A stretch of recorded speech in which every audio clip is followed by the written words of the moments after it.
right, did you guys see this story going around? So there's this guy, and he raises his baby. Tell the child is 5.5 years old. And he takes some kind of a course at a local community college, but it's about biology. And, you got the X and the Y, or you've got this dominant gene and what a mutation is. And he realizes that he has brown eyes, his wife has brown eyes, the baby has blue eyes, and that is not possible. So he starts to get very upset.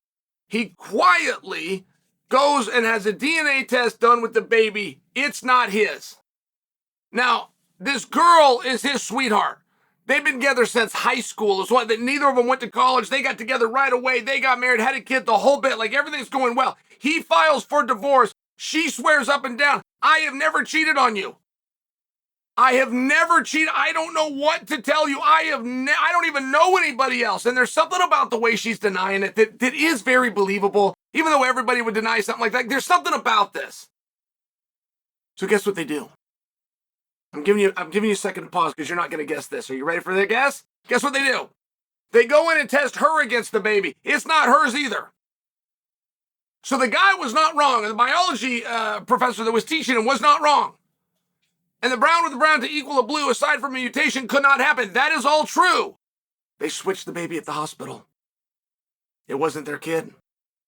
So, 5.5 years. Now, they love the baby. Like, this baby is handled. This baby is going to be taken care of, but they got to find their own baby. Well, they do find it, and the baby is in an orphanage.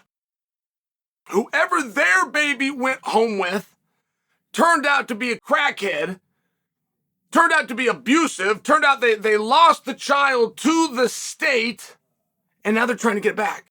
And you might think it's as easy as, there's my baby, I'm going to go take it. Well, the laws are saying differently. And now you got to prove it, and you got to have rights, and you got to sign certain things over. And this is what they say. This is what they say, that it would be kidnapping. How would you handle this situation? Because I would tell you how I will handle it. I'm going to go take that baby right then. And I'm not going to ask. If I know that that is my baby, I am going to go take that baby. And then, yeah, maybe they will do something. Maybe they do have a recourse. And maybe there's handcuffs, and maybe there's a showdown, and maybe there's a court battle. I don't know, but we will figure all of that out later.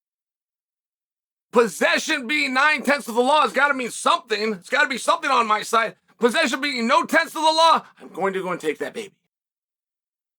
And it is a very precarious situation. And this is going around, and they got the GoFundMe accounts, and they go and see the baby every day, but they're still hanging on the baby at the orphanage. They're not releasing it. And somewhere they've got paperwork with some other family that's already paid for and is supposed to have the baby. Like, the whole thing is a mess to epic proportions. And you really have two thoughts when you come to the back end of this story. First off, how do you prevent that from happening? How do you prevent it from happening to you? I got a buddy, Greg Wing. He never left. Levi was his firstborn. He never left his site. The doctors tried to take it to a different room. You do some shots, you do some tests. Greg went with him. And they said, sir, you need to stay here. He said, nope. Where he goes, I go. Because Greg was worried about this very thing. And you'll even hear people where they take like a little marking pen. They just mark the baby before he goes. Without the doctors knowing. Without it, they'll just put a little mark on it. And that's their way of checking and following. Because you have these types of mix-up. I mean, we've heard these stories of where a guy goes in to have shoulder surgery on his right shoulder. And he comes out, he's been amputated on his left leg. Like, we've heard of these stories where they put them under and they come in and they grab the wrong chart. So they take off the wrong body part. Like, these are very real things. You have human beings under high stress, working with other human beings under high stress. Like, you're going to have mix-ups. The question is just, how many other times has this happened? And if you ever go into an infirmary, if you ever go into the new infancy ward, you will see rows and rows of babies, and they look a lot alike, and they wrap them in the hospital garb, not your own kind of clothing. So now those all match, and they put them into beds that are similar to bins or incubators, and they all look the same. They all got the same hairstyle, which is no hair. They all weigh the same, which is less than 10 pounds and more than 7. I mean, so it's one of these things where you could see where a mix-up would happen. As a matter of fact, I could go further. If I was the person working at the hospital, I could see where I could quickly lose. And okay, wait, I took this one from what room? Right, it's one of those things.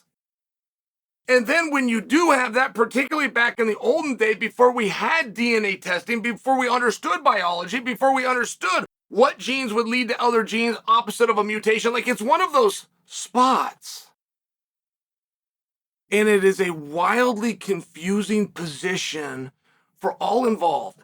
And if there was any good news within this story, the man and the woman that were filing for divorce that realized, okay, wait a second, let's slow that part down. And the fact that the baby that wasn't theirs that they had raised, it did not change how they felt in the least. That was their child. They just also wanted to get the correct child. It's a very tough story. And it is one of those that will require you to think. It'll make you think, possibly about your own situation, possibly about families or friends of others. It'll also make you slow down on passing judgment. And that was the big lesson that the husband learned. When he did the test and it was not his, he had all the answers he needed. That his wife had had an affair. He knew everything he needed to know. And it turned out he was confined to the restraints of his own imagination. And he was wrong.